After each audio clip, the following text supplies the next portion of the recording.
રચના ડીએનટીવી સમાચાર કક્ષમાં આપ સૌનું સ્વાગત કરું છું। જોઈએ એક નજર આજના મુખ્ય સમાચાર।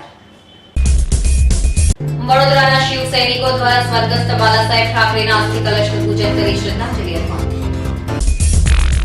ચોરી કરેલી વસ્તુઓ વેચવાના ફિરાકમાં ફરતી ચોર ટોળકીને રંગે હાથે ઝડપી પાડતી ક્રાઇમ બ્રાન્ચની ટીમ। વિધાનસભાની ચૂંટણીમાં પ્રચાર અર્થે મુખ્યમંત્રી નરેન્દ્ર મોદીના હાઈટેક વિકાસ ગાથા રથનું વડોદરામાં આગમન। હવે જોઈએ સમાચાર વિગતવાર। વડોદરા શહેરના શિવ સૈનિકો દ્વારા સ્વર્ગસ્થ શ્રી બાલાસાહેબ ઠાકરેના અસ્થિ કલશનું પૂજન તથા પ્રાર્થના સભા યોજીને શ્રદ્ધાંજલિ અર્પણ કરવામાં આવી હતી।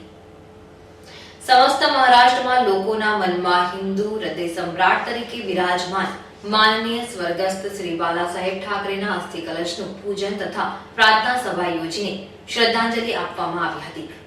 આ કાર્યક્રમ વડોદરાના તમામ શિવ સૈનિકો દ્વારા દાંડિયા બજાર સ્થિત જેએમ જુનિયર હાઈસ્કૂલ ખાતે યોજવામાં આવ્યો હતો। બાલાસાહેબ અમર રહે, બાલાસાહેબ અમર રહે, બાલાસાહેબ અમર રહે। ઉપરનો કાચ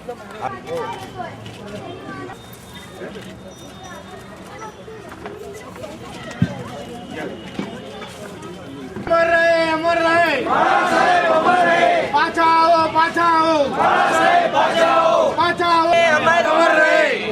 આજે સ્વર્ગસ્થ બાળાસાહેબના અસ્થિઓનું વિસર્જન કરવામાં આવ્યું હતું। અત્રે ઉલ્લેખનીય છે કે બાળાસાહેબના નિધન સમયે અને તેમની અંતિમ વિધિમાં ઉદ્ધવ ઠાકરે સાથે ખભે ખભા મિલાવીને ઊભા રહેનાર રાજ ઠાકરેની અનુપસ્થિતિ ચર્ચાનું કેન્દ્ર બન્યું હતું। हृदय सम्राट शिवसेना प्रमुख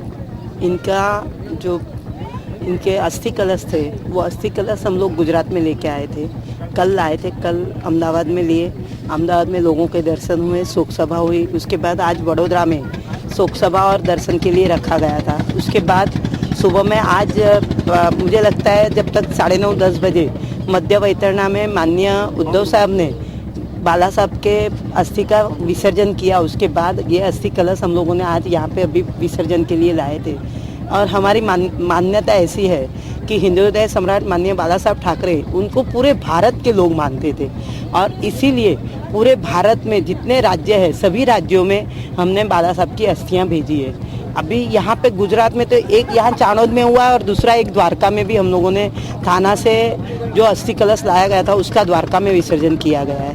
बस हमारी एक ही तमन्ना है कि बाला साहब वापस कोई भी रूप से શહેરના તાંદલજા વિસ્તારમાં ચોરી કરેલી વસ્તુઓ વેચવાના ફિરાકમાં ફરતી ચોર ટોળકીને બાતમીના આધારે ક્રાઇમ બ્રાન્ચે ઝડપી પાડી હતી।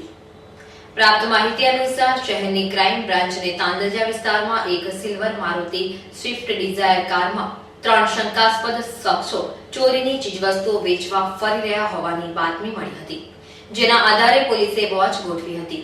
જે સમયગાળામાં ત્યાંથી પસાર થતી કારને અટકાવી હતી ને જેમાં કરજણ ખાતે રહેતો મોહસિન પઠાણ, સરાર ગામે રહેતો ઇમરાન તથા પાલેજના રહેવાસી સલીમ શેખ હોવાનું જાણવા મળ્યું હતું।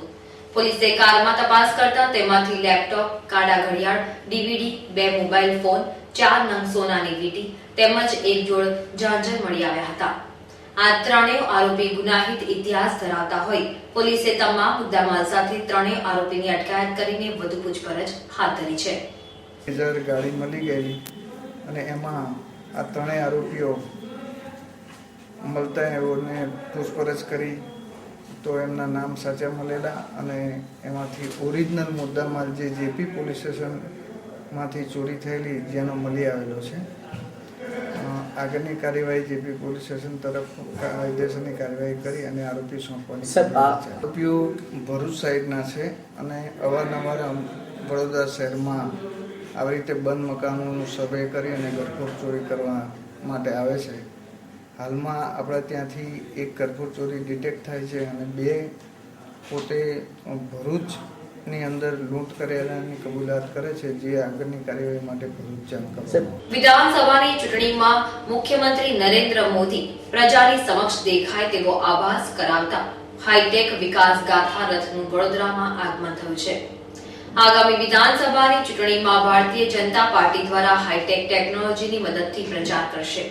ચૂંટણી પૂર્વે મુખ્યમંત્રી પ્રજા સમક્ષ દેખાય તેવો આભાસ કરાવતા હાઈટેક વિકાસ ગાથા રથનું શહેરમાં આગમન થયું છે। શહેરના જુદા જુદા વિસ્તારોમાં આવા 4 રથો ફરશે। શહેરની સયાજી હોસ્પિટલ ખાતે આવેલા જૂના તાત્કાલિક વિભાગ પાસે એક વિશાળકાય વૃક્ષ ધરાશાયી થઈ જતા અનેક વાહનોનો ખુરદો નીકળી ગયો હતો તેમજ 2 વ્યક્તિઓને સામાન્ય ઈજા પહોંચવા પામી હતી.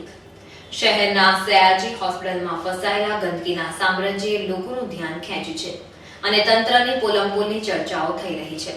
ત્યારે આજે બપોરના સુમારે એસએસજી હોસ્પિટલ ખાતે આવેલા જૂના તાત્કાલિક વિભાગ પાસે આવેલ એક વિશાળકાય વૃક્ષ અચાનક ધરાશાયી થઈ જતા નાસભાગ મચી ગઈ હતી.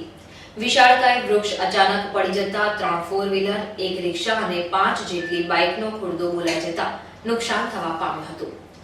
2 વ્યક્તિઓને સામાન્ય ઈજાઓ પણ થવા પામી હતી.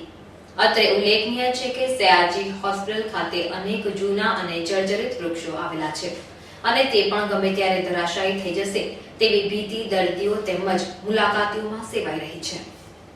હોસ્પિટલમાં જે જૂનો તાત્કાલિક સારવાર વિભાગ તરફ જવાના રસ્તા પર એક ઝાડ પડી ગયું હતું, જેમાં 3 ગાડીઓ અને એક રિક્ષા અને બીજા બાઇક ને બધું દબાયું હતું, જેમાં 1-2 વ્યક્તિઓ ઘાયલ થયેલ અને એ લોકોને અમારા આવતા પહેલા એ લોકોને અહીંયા દવાખાનામાં જતા શિફ્ટ કરી દીધેલા છે.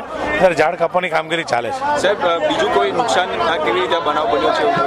ઝાડ જે રીતે ઝાડ ગ્રો થતું જાય અને જો એ સેન્ટરમાં ના હોય એક બાજુ વજન વધી જાય ત્યારે નમી પડતું હોય છે, એવું એક આકસ્મિક ઘટના થઈ હશે. કેટલા વાહનો દબાયા છે? 3 કાર છે અને રિક્ષા છે 2 અને પછી બાઇક છે. બધા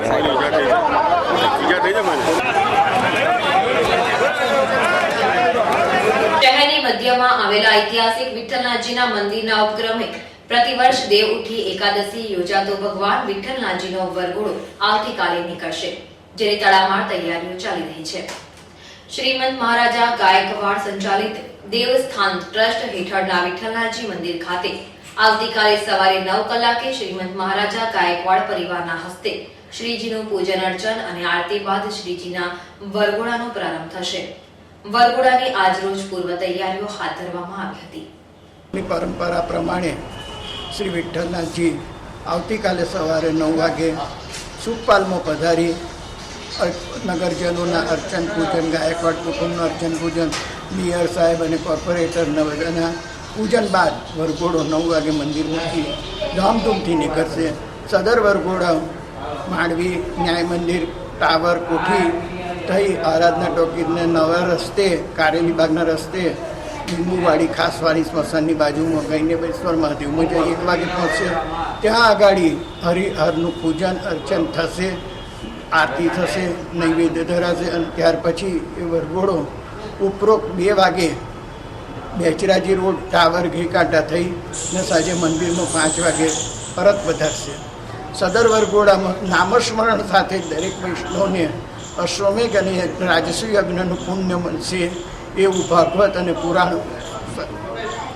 તથ્ય છે.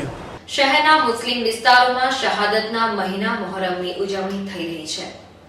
વડોદરામાં નિભાવવામાં આવતી મોહરમની એક પરંપરા એવી છે કે જે વિશ્વમાં જોવા નથી મળતી અને તે છે મોહરમમાં વાઘ બનવાની પરંપરા. શરીરે પીળા, કાળા અને લાલ પટ્ટા રંગીને યુવાનો વાઘનું સ્વરૂપ ધારણ કરી મોહરમના મહત્વનો પ્રચાર કરે છે. જો કે 150 વર્ષ જૂની આ પરંપરા હવે ખતરામાં હોવાનું મુસ્લિમ આગેવાનો માની રહ્યા છે. શહેરના હુજરત ટેકરા પર આવેલી મૌલા મુશ્કિલ કુશા શેર અલી બાવાની દરગાહ વાઘ પરંપરાનું ઉદ્ભવ સ્થાન છે. મોહરમના 7, 8, 9 અને 10માં ચાંદના રોજ 8 થી 10 યુવાનો શરીરે વાઘ જેવા પીળા, કાળા અને લાલ રંગ રંગાવીને વાઘનું સ્વરૂપ ધારણ કરે છે અને દરગાહથી નીકળી વિવિધ વિસ્તારોમાં ફરે છે. આ પરંપરા સયાજીરાવના વખતમાં પણ ચાલુ હતી. તે સમયે તો 12 મોહલ્લાના યુવકો વાઘની ટોળીઓ કાઢતા હતા, પરંતુ હવે આ પરંપરા માત્ર હુજરત ટેકરાના યુવકો જ નિભાવી રહ્યા છે અને ખૂબ ઓછા યુવકો વાઘ બનવા રાજી થતા હોવાથી આ પરંપરા ધીમે ધીમે લુપ્ત થઈ રહી છે. વડોદરા મહાનગર સેવા સદન દ્વારા શહેરના વિવિધ સ્થળોએ લગાડવામાં આવેલા રામકથાના હોર્ડિંગ્સ તોડી પડાતા રામ સેવકોએ આજે મ્યુનિસિપલ કમિશનરને આવેદનપત્ર પાઠવ્યું હતું. શ્રી રામ સેવક સંઘ દ્વારા આયોજિત રામકથાના હોર્ડિંગ્સ શહેરના વિવિધ સ્થળોએ લગાડવામાં આવ્યા હતા. ગત સાંજે સેવા સદન દ્વારા અચાનક હોર્ડિંગ્સ કાઢવાની કામગીરી હાથ ધરાઈ હતી, જેમાં પ્રભુ રામનું ચિત્ર ફાટી જતા શ્રી રામ સેવક સંઘના કાર્યકરોની લાગણી દુભાઈ હતી. હિન્દુઓની લાગણી સાથે ચેડા કરવા સામે સેવા સદન ખાતે મ્યુનિસિપલ કમિશનરને આવેદનપત્ર પાઠવ્યું હતું. નગરી વડોદરાની અંદર રામલીલાનો મહોત્સવ અમે ગયા વર્ષે પણ કર્યો હતો અને આ વર્ષે પણ આયોજન કર્યું છે. એના માટે જે સંસ્થાએ અલગ અલગ જગ્યાએ હોર્ડિંગ્સ લગાડવામાં આવ્યા છે એ હોર્ડિંગ્સ ગઈકાલે સાંજના 5:30 વાગે કાઢી નાખવાનું દુષ્કૃત્ય કરવામાં આવ્યું છે કોર્પોરેશન દ્વારા. અને એટલી ખરાબ રીતે હોર્ડિંગ્સ કાઢવામાં આવ્યા છે કે શ્રી રામચંદ્ર ભગવાનના જેની પર ફોટા છે, સીતાજી માતાના ફોટા છે, હનુમાનજીના ફોટા છે, એની પર પગથી કચડીને એ હોર્ડિંગ તોડવામાં આવ્યા છે, જેનો અમે બહુ સખત ભાષામાં વિરોધ કરીએ છીએ. છેલ્લા 150 વર્ષથી કહાર સમાજ દ્વારા કાઢવામાં આવતી સવારીનું આયોજન ગત રાત્રે પણ કરવામાં આવ્યું હતું. ગુજરાત રાજ્યને સામાન્ય રીતે હિન્દુ મુસ્લિમોનો અખાડો સમજવામાં આવે છે અને એમાં પણ 2002ની સાલમાં થયેલા ગોધરા કાંડ બાદ તો આ છાપની અસર વધુ વર્તાઈ રહી છે. ત્યારે દેશભરમાં ગુજરાતની નકારાત્મક છબી નાબૂદ કરવા અને ગુજરાત કોમી એકતાનું રાજ્ય છે તેવું સાબિત કરવામાં આશય સાથે મોહરમના તહેવાર દરમિયાન શહેરના કહાર સમાજ દ્વારા છેલ્લા 150 વર્ષથી સવારીનું આયોજન કરવામાં આવ્યું હતું. આ સવારી દાંડિયા બજાર સ્થિત કાકા સાહેબની ટેકરીથી પ્રારંભ થઈ ખાનકાહે રિફાયા પહોંચી હતી. આ સવારી ખાનકાહે રિફાયા પહોંચતાની સાથે જ કોમી એકતાના દ્રશ્યો જોવા મળ્યા હતા. આજથી બોન્સાઈ રાષ્ટ્રીય અધિવેશનનો પ્રારંભ થઈ રહ્યો છે, જેમાં ભાગ લેવા ચીન, જાપાન, ઇન્ડોનેશિયા, અમેરિકા અને ઓસ્ટ્રેલિયા સહિત 6 બોન્સાઈ ગ્રાન્ડ માસ્ટર્સ આજે શહેરમાં આવી પહોંચ્યા હતા. ભારતમાં બીજી વખત અને ગુજરાતમાં પ્રથમ વખત યોજાઈ રહેલા બોન્સાઈનું રાષ્ટ્રીય અધિવેશનમાં ભાગ લેવા 6 દેશના બોન્સાઈ ગ્રાન્ડ માસ્ટર્સ સહિત 300થી વધુ બોન્સાઈ પ્રેમીઓ શહેરના મહેમાન બન્યા છે. આ પ્રકારના બોન્સાઈનું રાષ્ટ્રીય અધિવેશન યોજાયું હોવાથી શહેરીજનોમાં પણ ઉત્સુકતા જોવા મળી રહી છે. આ હતા ત્યાર સુધીના સમાચાર. તાજા સમાચાર માટે આવતીકાલે આ સમય ફરી મુલાકાત થશે. ત્યાં સુધી DN TVની સમગ્ર ટીમને રજા આપશો. નમસ્કાર.